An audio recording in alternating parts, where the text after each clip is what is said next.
Welcome, everybody, to 1 Million Cups. Hi, everyone.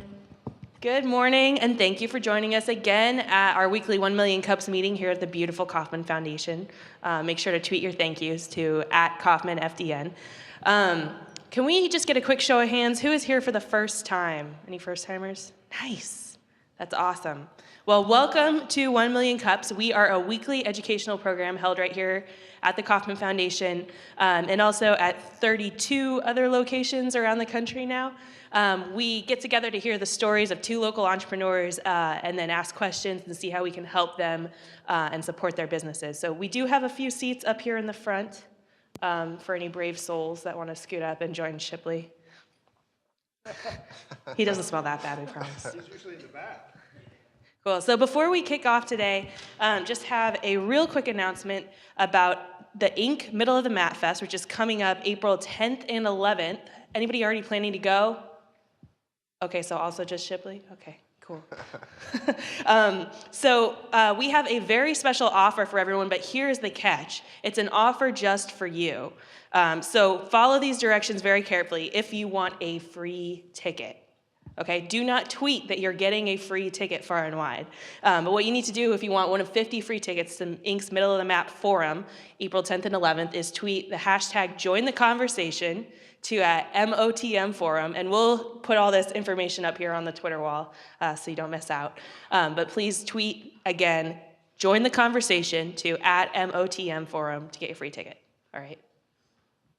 Great. Well, before we introduce our first presenter, I just want to take a chance to introduce each of the organizers here. Brian Azorski is one of the organizers that has been with us at the beginning of 2014, like me. I started at the beginning of 2014.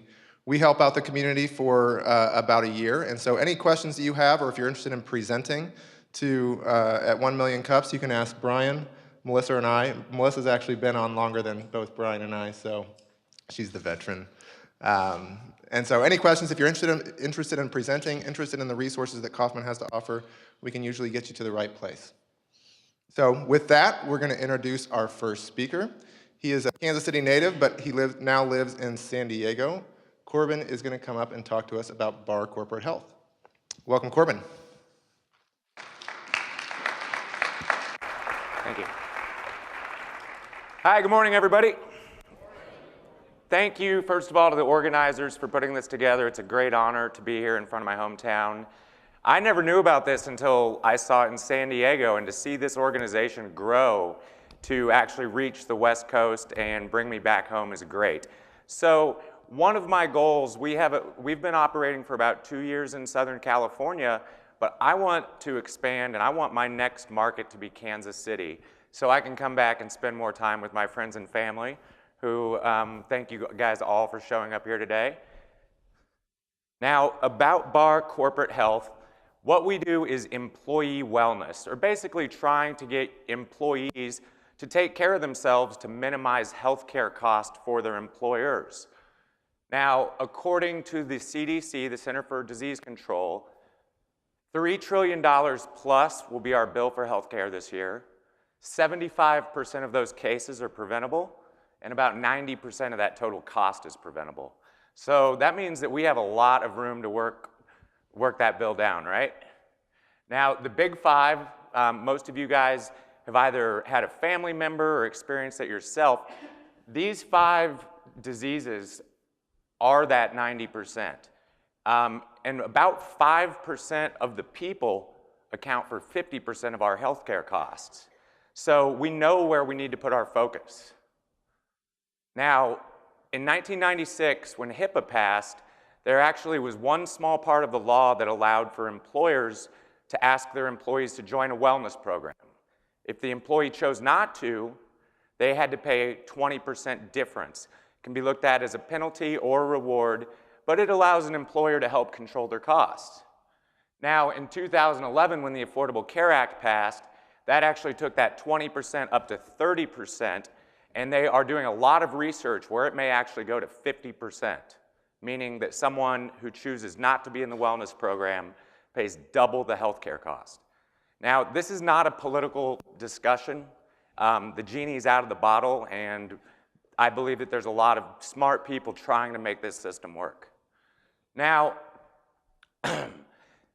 wellness is going to have an absolute tidal wave as soon as the employer mandate passes. I'm sure that a lot of you have heard the mandate was supposed to be January 1st of this year. It has been pushed back to 2015. So here are a few different wellness options.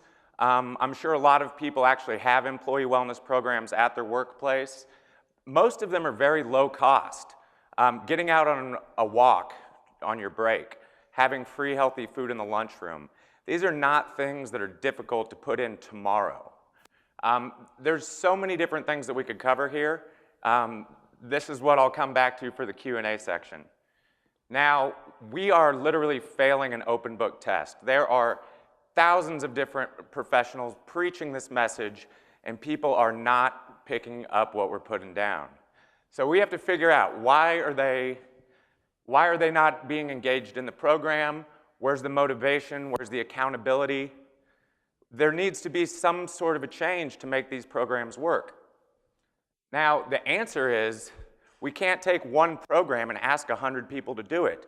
Everyone in here should have their own individual, unique program. So we need someone that can kind of help us, remind us on a daily basis, who's going to bring that fresh fruit into the break room, who's going to lead the walking club. And right now, there's really not a solution for small businesses. So what we need is to figure out a way to bring in a guy like this. Now, if he can turn around the Chiefs, if we can bring a health coach into a business, that is how we are going to get a lot more engagement in the programs. Now, so what BARR coaching actually does, we work with groups as small as 50 employees. These programs right now are generally only available for companies that have hundreds, if not thousands, of employees. So what we did was took a big business solution and brought it down for a group as small as 50. We are completely HIPAA compliant. Our coaches visit the work site every single week. It's not a once-a-month program. It's not a sign up on the computer and do it once a year. Now, a few of the benefits are that we do not add any extra work for the HR, and if anyone here is in HR, I know your hat closet is very large. You guys have a lot of roles. So we don't want to add any extra work for the human resources, and our coach will build that engagement with the employees and keep it rolling year after year, which this is a multi-year, long-term business plan for your companies. 40 seconds. So here are some really good numbers. There are 27 million businesses in the United States, 110,000 with 50 to about 5,000 employees. All of the big companies are only looking at the other big companies. They're not interested in a client with 50 employees. So there is a huge part of the market that's wide open. And when I say here at the bottom we're seeking partners, we need competitors just as much as anything, because when I show up with a proposal, they can't find a second or third proposal. There is literally zero competition in this area. And I think that within about the next year that we're going to see a lot more of that. That's my time for the presentation, so.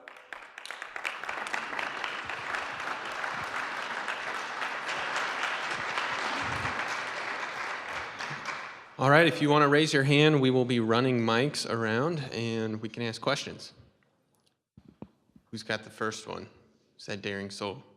There we go. We got a question here to your right. How do you make money? So here's how you make money. Once we have a program up and rolling for about a year, the health carrier will pay for these programs. The claim dollars, as they start to go down with our groups, will make their premiums less expensive, or they will actually fund the programs. We have a group with 150 people who Kaiser is paying $50,000 a year for their program. So they are the prime, other than the people getting healthy, the health carrier are the people that will benefit in the long run. I got a question for you. How'd you get into this? And you're kind of coming from San Diego back to Kansas City, and I would assume San Diego is a much more active community, an active place. Do you feel like there was a lower barrier to entry starting in that market than coming here?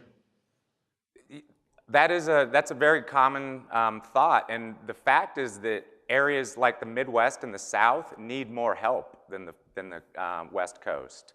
And those people are running their own programs and doing the things, not all of them, but much more. And where the biggest focus right now nationally is actually down in the South, in Alabama and Mississippi, where the problems are the worst. Got a question for you all the way in the back here.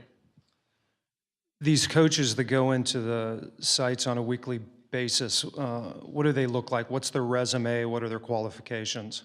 So all of our coaches have a 4-year degree in either nutrition, exercise science, or nursing. And there's a few other fields that could work in there, I'm sure. And then we also ask them to follow through with a health coaching program before we bring them on board. We got a question from the Twitter. Oh, no, it's just for me. Sorry. Sorry to disappoint. So corporate wellness, obviously a really progressive industry.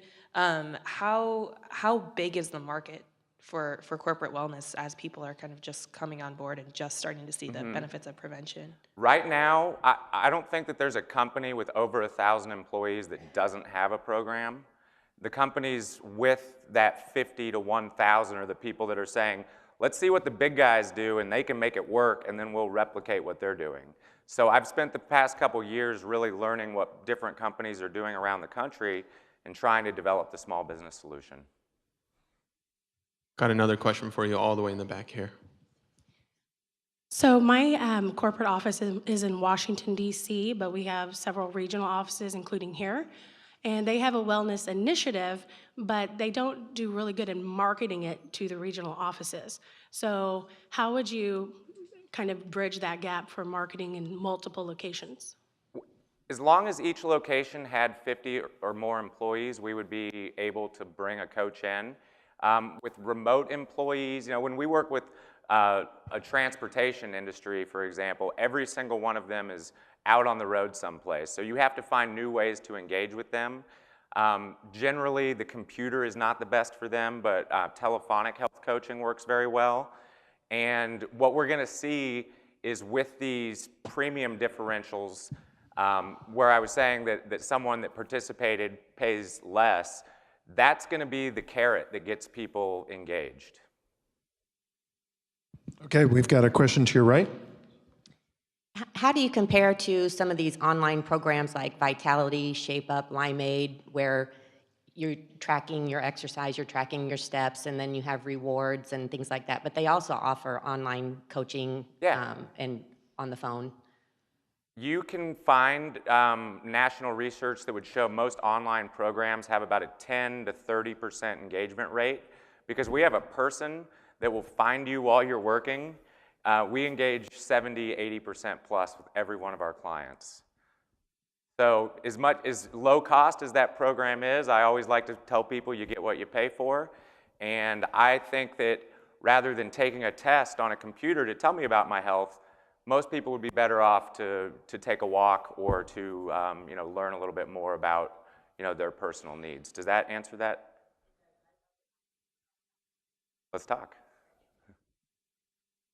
Got a question all the way to your left over here.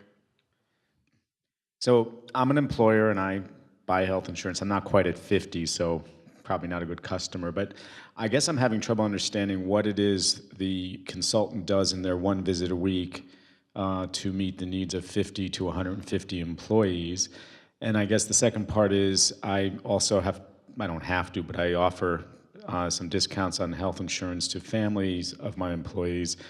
Does your programming cover family members as well? Yes, we offer telephonic health coaching for family members. Generally, if they're on the healthcare plan, they have the health portal that they do online. But getting the friends and family involved on, say, a weekend hiking trip, something like that is where we really feel like the engagement grows, is when you can make things fun and enjoyable. And then I think that was a two-part question. What was the... Oh, what are we doing? So the way that we get the highest level of engagement is that our employers have to let our health coaches speak at every single one of their meetings. So if there's an executive meeting, the coach is there. If there's an all hands on deck meeting, the coach is there. So we're going to get 100% touch from a group perspective. Then we use generally about a $25 incentive to ask them to come and meet with the health coach. And $25 makes a lot of people jump in line for that. We've got a question here in the center for you. Yeah, I was curious, does the wellness initiative align by insurance carrier, or is it independent of that? And if so, what do you find is the main reason that people wouldn't participate in such a program? Some people have privacy issues, even admitting stuff to their doctor or to their insurance carrier. We're a third party. They all sign an agreement that we do not release any of that information. Sorry, back to the first part of that question. Oh, yes. So it's actually, every carrier is different. There's a carrier that's actually leading the way right now called Sea Change, and they have a 4-step program where they will take your deductible basically down by $500. What you have to do is go to your annual checkup. You have to do their online test, and oh, am I going to pull a Rick Perry here? What was the third one? The online test, the physical, and a few other steps in there depending on the carrier. Got another question for you in the middle. Yeah, I was just kind of wondering, so when these coaches come in once a week, what exactly are they doing with the employees? Are they putting them through, like, are they giving them like custom nutrition plans? What about the workouts and things like that? Do they have like a facility that the coaches team up with, or that the company teams up to take people actually into like the workout program? You know, generally, unless if it's a very large company, there won't be an on-site gym. So we will design them an exercise program, design them nutrition, but it goes much deeper than that. We talk with people about stress in their lives, relationships, and that work-life balance that so many people have a problem with. We've got a question to your right here.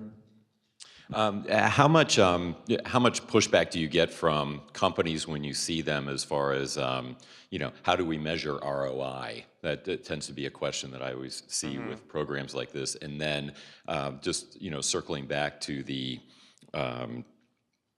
God, kind of lost my train of thought. I'll talk to you afterwards. Well, the thing about return on investment, there's 1,000 different formulas for calculating that. Most of them will actually say, hey, here's what your claims looked like this year versus next year. We reduced our claims by 50%, but our premiums didn't change a bit. So the carrier is the one getting the return on investment. But our track record has shown that we can actually get the programs 100% funded. The return there is having happier and healthier employees and a zero cost. Corbin, we've got a question to your right in the back. Here we go. This seems to be getting to be more and more of a crowded space just because there's so much money out there to be saved. What are you guys doing to gain traction, and where are you currently? Well, we're not competing with most of those carriers. As I said, most people, for instance, Richard Branson got involved in wellness. There's a Virgin program now. He only goes after targets with 5,000 or more employees. We stick to that 50 to 1,000 space, and I've had a very difficult time meeting any competition. Real quick, can you talk about the name? Yeah. The name of your company and how you decided to name that? Okay, so I'm sure a lot of people have heard this story, but when Ewing Kauffman founded his company in 1950, he didn't want to seem like a one-man operation. So he used his middle name, Marion.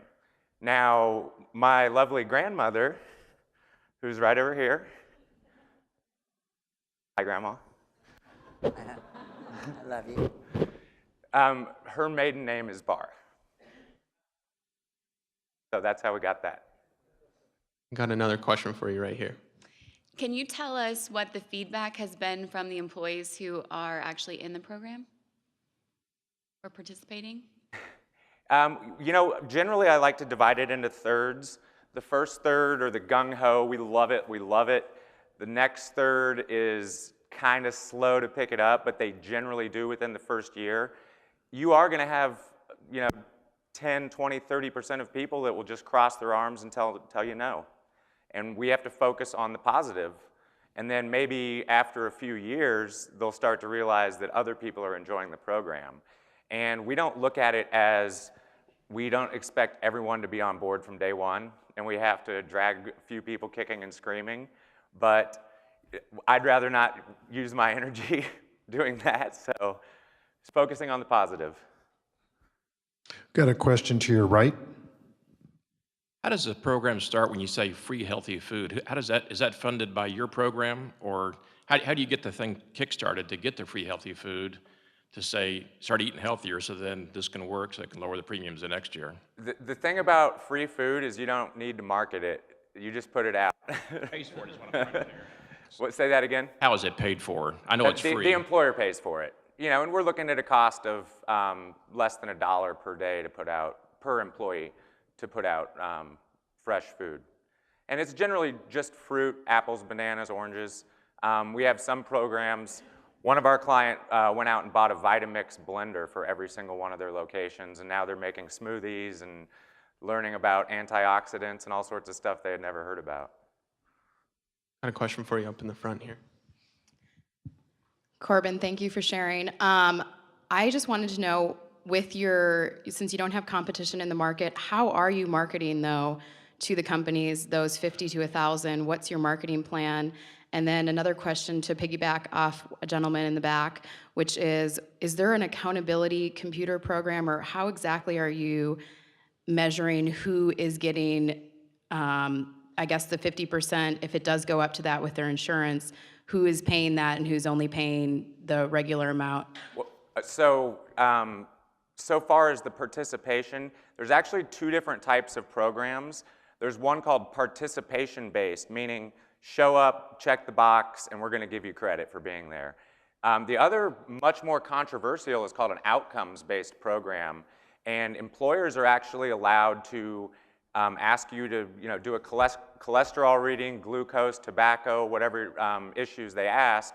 They can identify what you need to work on and then set a goal for you. So that is an outcomes-based program, and those are very common with big businesses. My opinion, the market that I'm in, it should just be participation-based. If they showed up and went to the class or attended the walking club, we don't want to stick them with a needle or anything like that. So participation is a much more easy way in the first few years, then potentially moving to an outcomes-based program. Corbin, how has Obamacare affected your business? Obamacare is why I started this business. I didn't really know a whole lot about HIPAA, and once I realized that this was passing and stuck my nose into the bill, I realized that there's a huge amount of incentives for employers there. Right now, it's a lot of noise waiting for this employer mandate. And to go back to answer your question about marketing, we actually just last weekend hosted an event in Del Mar in San Diego. We had over 9,000 people there, 200 different wellness vendors, all selling different varieties of things. And right now, we're kind of playing a waiting game. We are picking up customers slowly, but until the end of this year, we're really waiting on that law to kick in. All right, Corbin, we've got a final question for you. Our famous question at 1 Million Cups is we always ask, what can we do as a community to support you in your effort growing your business here in Kansas City? Well, I would suggest anyone out there that is in the fitness, nutrition industry, consider making that a part of their work portfolio. There's a lot of independent trainers out there, and they want to deal with one client at a time. You can lose those clients pretty quickly, but when you can work with a large group of 50 or 100, that would actually be a nice income for a trainer like that. So we are looking for more people to join the effort, and I think that you're going to find a lot of people jumping on board in that area. Awesome. Let's give them a big round of applause.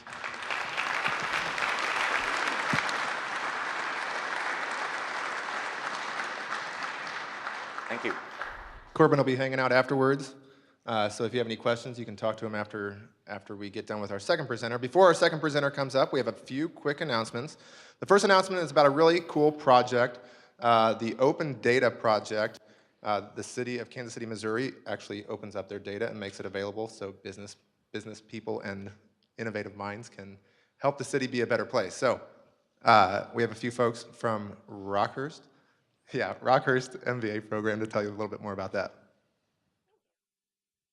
Hey guys, we are MBA students at Rockhurst University, and in 2013, Kansas City was one of the big groups, along with New York and San Francisco, to open up an open data platform where people like you guys, us, can go in and look at pretty much all their city data, work on visualizations, charts, and graphs, export it, save it, embed it into your newsletters and everything. So we just wanted to come today and let you guys know that it's out there.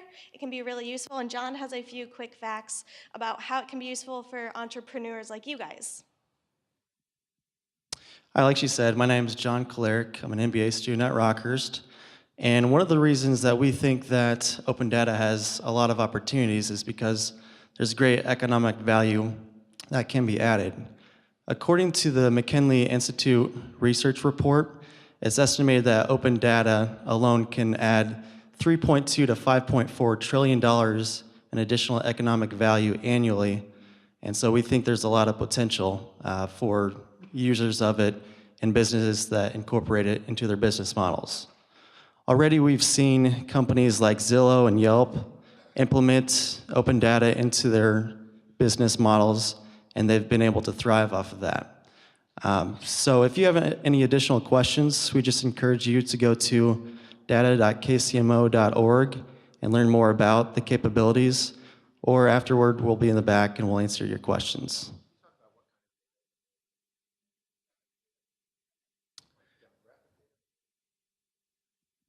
So the data that's out there is a huge, broad spectrum of data. It has the line item budget as well as how much money they're spending on pretty much everything every year.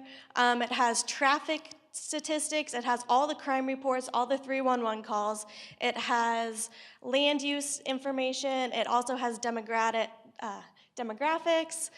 Pretty much all of the information that the city collects, they're in the process of putting onto the open data platform. So it's not all completely there, but about 90% of it is, and most of it is updated dynamically, which means it can be updated daily, weekly, or monthly. If you have a creative mind and want to make the city a better place, talk to these guys afterwards. That's a really, really cool program. We have a really unique opportunity there as a city. So definitely check them out. The second announcement before our presenter is we have a friend of the community, Landon Young, had a pretty tragic deal happen. His house burned down while he was out of town. His whole family was out of town. A lot of weird stuff happened with the insurance. Long story short, all their stuff burned, and they're out of luck.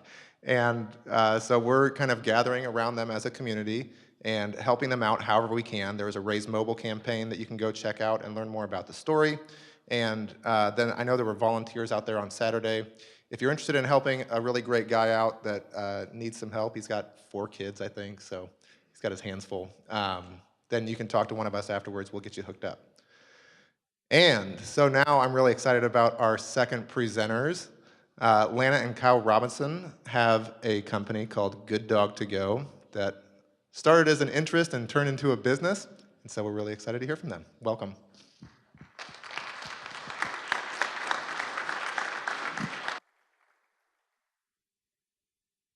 All right, well, thank you everyone for being here today, and thank you for having us. Again, I'm Lana, this is my husband Kyle, and we're with GoodDog2Go. So just by a show of hands, I want to ask the crowd who in the crowd has a dog. Okay, and of your dogs, who treats them kind of like family members? Okay, good. All right, well, the inspiration behind GoodDog2Go and a vital part of our team is our quality control team, our 2 dogs, Zoe and Lucy. A few years back, I started baking for them. I was concerned about what was on the market as far as pet treats. A lot of the things on the market were not USA based, and I was just concerned of all the pet recalls, so I started baking for them. Then 2012, April 2012, we were in Austin, Texas, As you know, Austin is a very food truck city.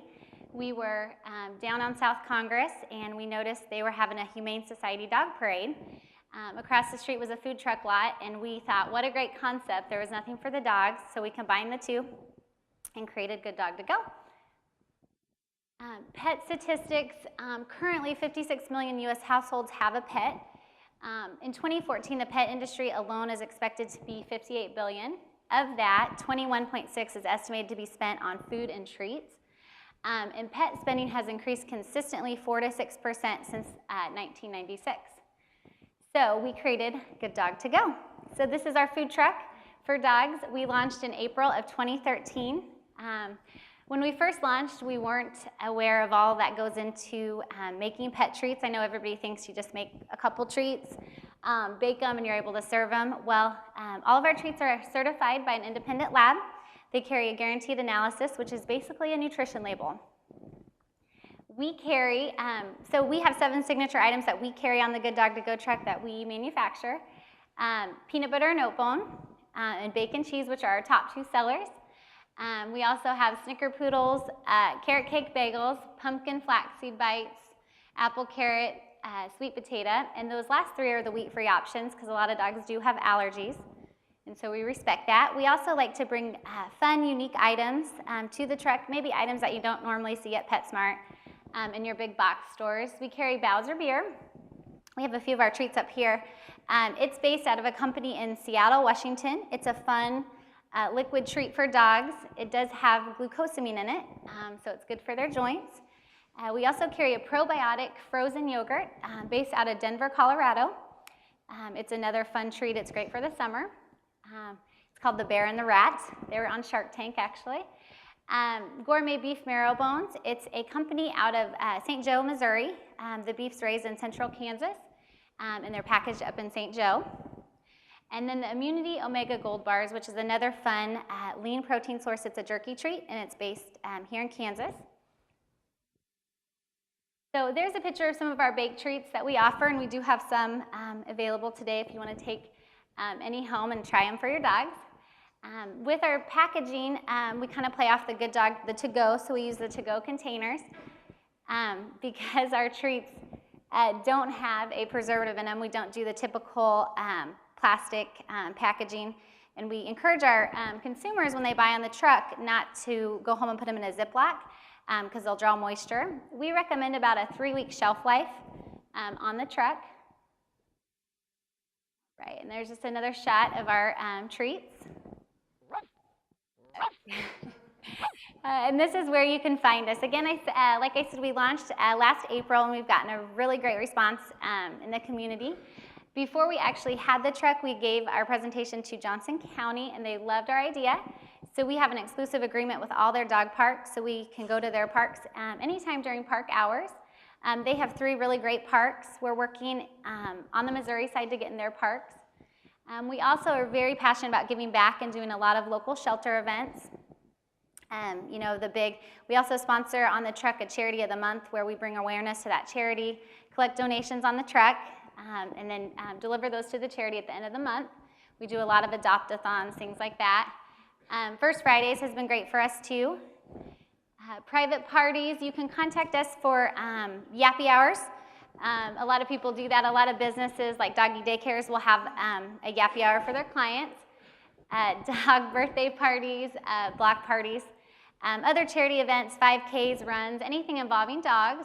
And then Pooch Plunge, which is the draining of the local pools. All the pools have those. So last year we did a couple of those. Currently, the future of GoodDog2Go, we are in 2 retail locations. You know, starting out our 2nd year in, our main thing is because our treats don't have a preservative is keeping up with the production, also on the truck as well as in retail. Coffee Girls in Waldo, they have a dog-friendly patio, so they carry our treats. And Camp Bow Wow in Olathe, which is a boarding facility. We're looking to expand into other outlets, both online and retail. A lot of times when we are out and about on the truck, people always ask us, where can you find us? If they can't get to the truck, they want to be able to order. So we want to add a subscription service to the truck where we can bring the GoodDog2Go treats month after month to our customers. When we also want to develop a brand around the GoodDog2Go name, in addition to treats, we would like to expand into collars, leashes, and toys. These are just some of our fan favorite pictures that readers have submitted. This one was pretty funny. This is Bosman, and he obviously loved the GoodDog2Go truck. His mom snapped this after he left the dog park one day, and she sent it to us.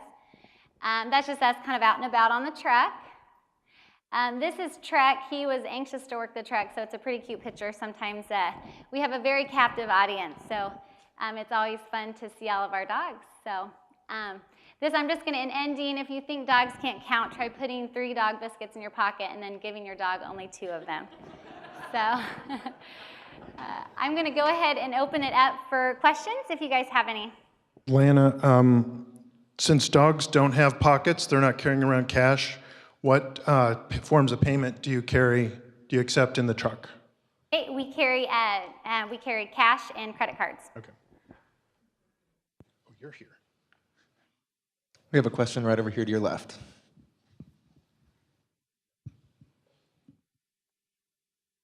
What if your kids get a hold of them? If your kids get a hold of the treats? Yes, and eat them. That's okay, because all of our treats are made, they're human-grade ingredients. So there's something that you and I could eat if you wanted to. I probably wouldn't recommend it. It's going to be really bland, but that's okay if they do. We have a question here over to your left again. I like the idea of your business platform. How do you quality control your product, though? Quality control meaning how do we figure out what goes to market, or? You said it has a shelf life of 3 weeks. Huh? So we bake all of our treats. They're pretty much made fresh to order as we, our main source, but usually we're out on the weekends. So we kind of gauge on what we're going to do, and then we bake them fresh each week. So. Lana, we have a question in the center. Okay. Lana, I love the idea, and I have a puppy, and I feel like he would love this. But I'm obsessed with client acquisition and growth strategy. Mm-hmm. So the truck idea is great, but you guys, I'm assuming, are a small team of 2 or maybe a couple more. What's the client acquisition? What's the growth strategy? How do you see yourself in 2, 3, 5 years, and how do you grow from one truck to a brand, like you said? Well, we are looking. We have had interest from some others out of state. Asking about franchise models. We're still in the works of whether we'd obviously love to have a fleet of the GoodDog2Go trucks on the road, but we're still trying to figure out whether we want to do a franchise model or an independently owned. So. Got another question in the center for you. Hi, great idea. What kind of profit margins do you have on your products, and what kind of sales volume do you need to cover all your costs? Hey, well, currently last year we just launched, so our busy season was like April to October. Profit margin, it's pending on the treats that we sell, it's above 50%. Wholesale is a little bit different, and it's based on the product and where we can get it through the distributor. We've got a question here. Do you have a second part of that? I'm sorry. Okay. Question here in the middle. My dog will eat anything that hits the floor. What do you do afterwards? Like anything that brushes his teeth or anything for bad breath in your food? We currently don't have any. We have thought about adding some products like that will help freshen breath, adding a treat or a bone, but we haven't had a specific product to freshen your breath, no, or freshen the dog's breath, but that's in the works. We have a question right up front. First, I want to compliment you on combining something that's funny and warm and has a good give back piece to it with your social entrepreneurship. But I had a question. Did you ever look for a partner that would give you alternative energy for the truck itself, that would maybe help you with some of the fuel and advertising, somebody that's using an alternative fuel? Because your truck is green, and so I was wondering if... Yes, we have not. But that would be something, we'd definitely love to look into, but we haven't. Lana, got a question to your right. Do you have some sort of a GPS tracking on the truck so customers can go to a website and find out where you are each day? Currently, we use Facebook and Twitter to update where we're going to be at with the GoodDog2Go truck.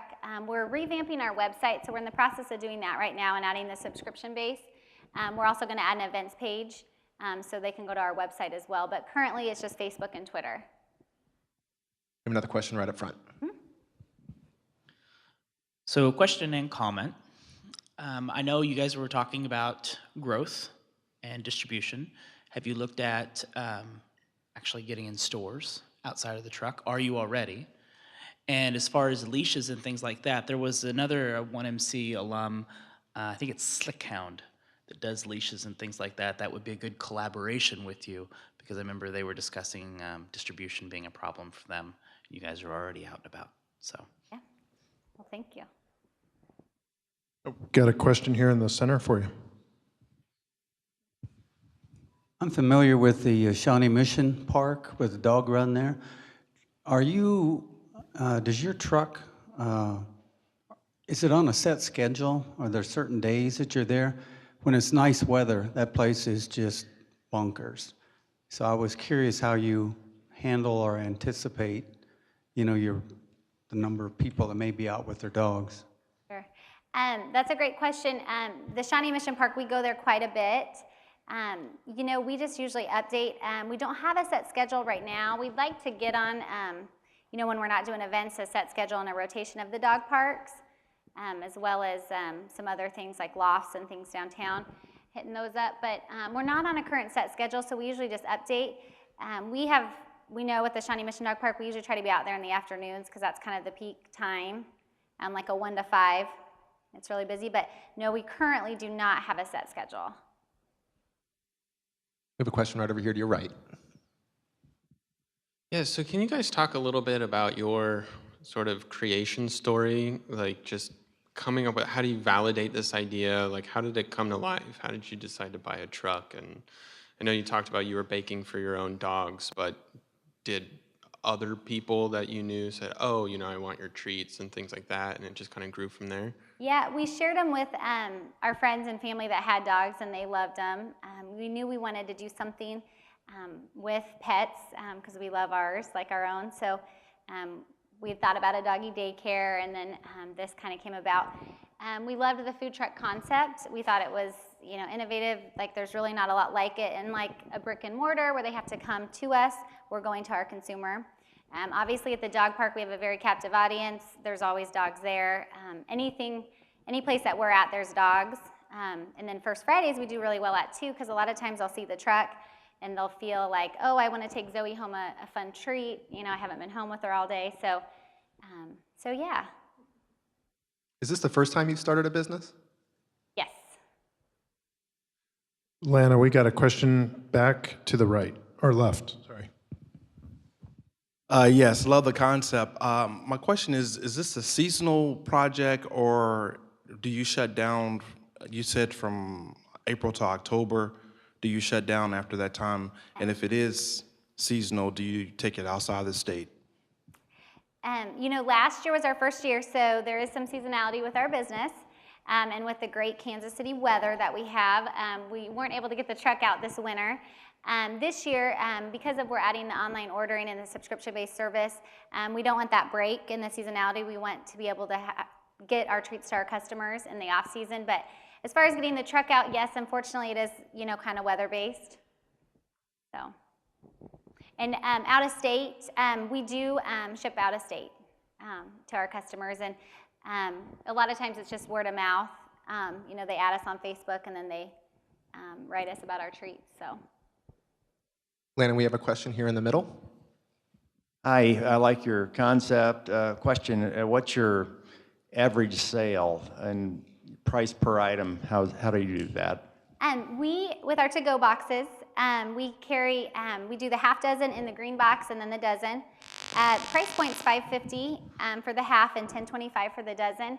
The average sale on the truck ranges from $5 to $8. Lana, we've got a question to your left. Hi. So if I'm going to bring a picnic to the park, then I am probably going to be a difficult sell for a hot dog stand at the park. Do people tend to bring treats for their dogs or refreshments for their dogs to the BARR park or to a normal park? Usually not. We kind of relate it back. If you are taking the time out of your day to take your dog to the dog park, a lot of times you're going to buy them a special treat. It's kind of like taking your kids somewhere fun. They always want something special. A lot of times people that are taking the time out of their day to bring their dog to the dog park, they'll splurge on a treat. And once they see the truck, they love it. They usually walk up to it with a lot of questions if they haven't seen us before. And then once we tell them about us, the truck, of course, sells itself, so. Right. Lana, we've got another question here in the middle.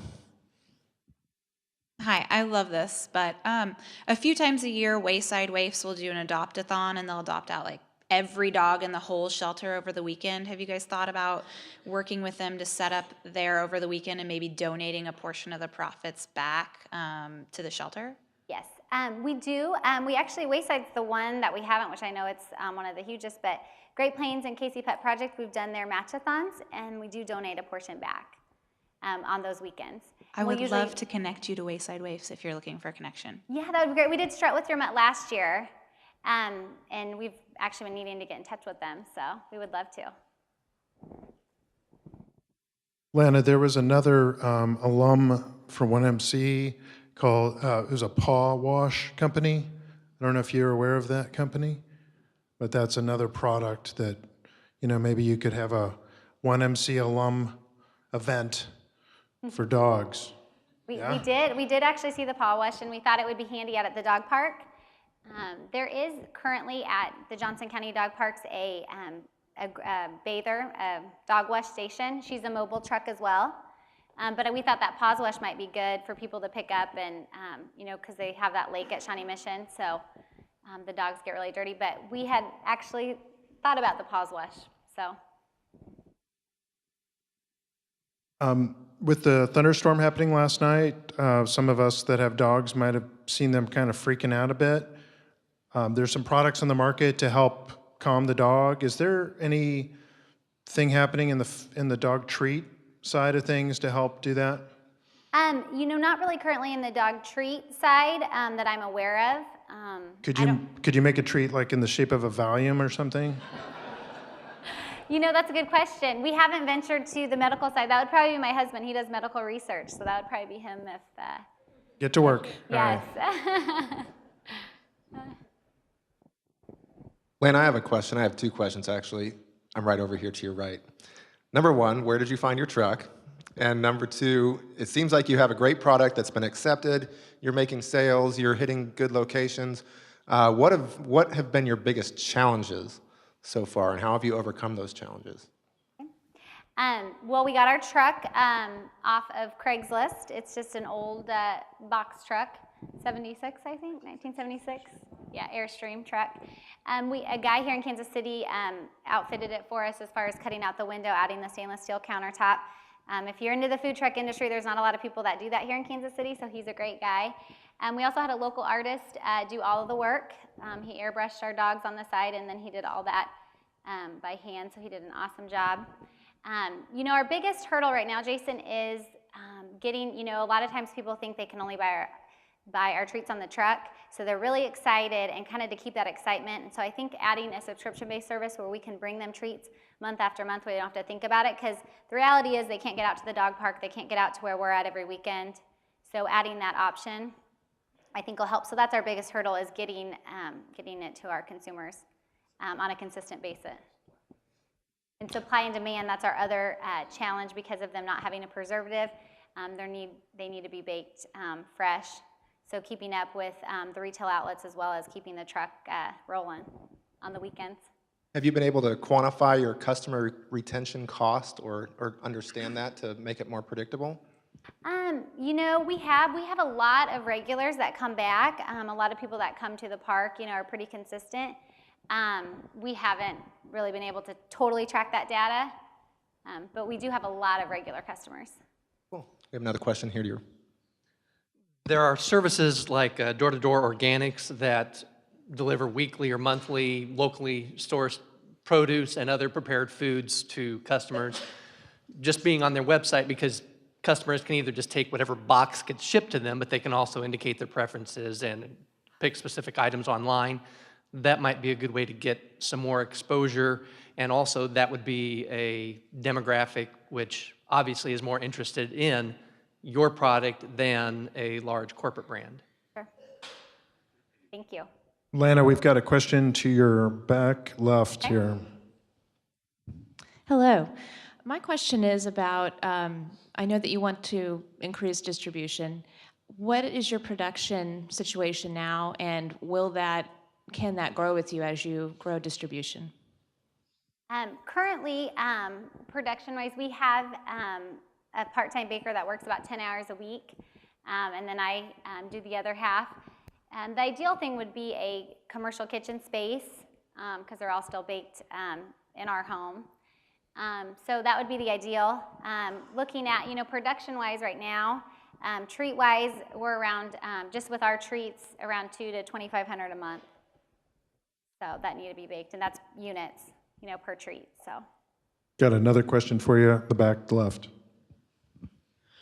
I walk my dogs at Stoll Park, and having some dog treats is great, but oftentimes it'd be nice to have like a little Frisbee or even some water for the humans that are thirsty. I don't know how much room you have in your truck, but if you could fit a couple of those things, I know you can sell a lot of them. Okay, well, thank you. We have thought about adding Frisbees and tennis balls, because at the dog park, those would be, I think, a real hit. So thank you. We have thought about adding those. Come on.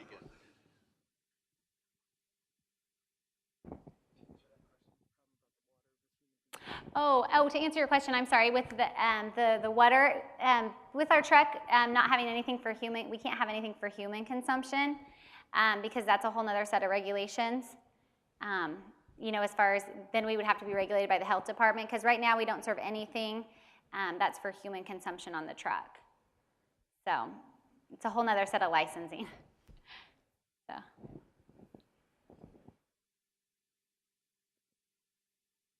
Lana, is there anything you wanted to cover that you kind of had to rush over as you were presenting? Oh, I think he had a question. Okay. Just, like us on Facebook, follow us on Twitter and Instagram, and just follow our trail. And we'd love great feedback on any ideas that you guys have after listening to us today. We've got the question here on the right. You mentioned that you always got limited hours with the truck. How about a vending machine model that you can staff? You don't have to staff the park, and you can go ahead and leave treats behind and not miss somebody who shows up at 7 o'clock with their dog at, Shine Mission Park. We haven't thought about the vending machine, but I just saw that the Cupcakery in New York that did that, and I thought that's kind of a clever idea. So we haven't thought about that, but that's definitely a good thought. So.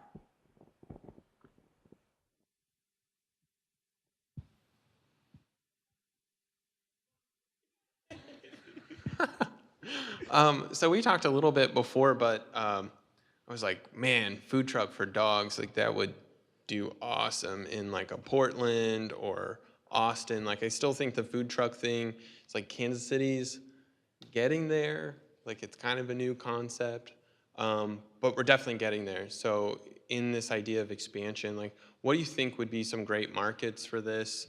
And we talked about the potential franchise model. Maybe there's another ask in there if there's anybody who's franchised something before in the room to set up a meeting, to help your growth. Yeah, that would be great. Market-wise, I think Colorado would be a great market. I think the Pacific Northwest, they are all in the top 10 dog-friendliest cities. You're right, Kansas City, I think maybe isn't the most, but we've had a great response, and I think it's catching on. Oh, I just had another idea, by the way. We could do the GoodDog2Go roadshow to 1 Million Cup cities. We're also in Denver, so There you go. take it across the country. That's right. We have a question up front. Okay, so I have an Aussie who's like almost 2 years old and is insane. but he goes crazy for peanut butter, and he's not really into like cheese flavored treats. So do you have any kind of recommendation engine or analytics to help customers choose from that long list of treats that you have by breed or anything else? You know, our bacon, cheese, and peanut butter are kind of our top sellers. You know, it's depending on if they have any allergies. We've had dogs with peanut allergies, believe it or not, so they can't have peanut butter. I don't know how they found that out, but and then pork allergies. I've had one dog with a pork allergy and one with a peanut. You know, we just kind of tell them what our top sellers are. You know, and depending on the dog, some dogs don't like a crunchy treat, so that's why we have the jerky. It's a little bit softer. You know, a lot of times we'll do a sample. They're on the truck. We'll break it off just to see if they like it. So bacon, cheese, and peanut butter are kind of our top sellers. And then, of course, if they have any grain allergies. So. What makes a good dog treat? What makes a good dog? Well, I think anything that's good for them. Sorry, I don't know who asked that. Oh, Richard. Sorry. Makes a good dog treat. I think just like us, it's important on what they're eating. You know, obviously, you know, what we take into our bodies, it's important on what we give our pets. We don't want to give them, you know, a lot of processed things or anything like that. That's why ours are all made fresh with homemade. We also use like the freshest ingredients, like we use high quality bacon. So I think just high quality products. Lana, we need to wrap it up with the final question. You touched on this, but what can a couple hundred people here that are interested in entrepreneurs, what can we do for you as a community? Well, we're looking to expand, so we would love to visit with anybody about franchise model versus independently owned on what their thoughts are, and just different ways that we can grow as far as keeping up with production. Great. Thank you. Awesome. Big round of applause.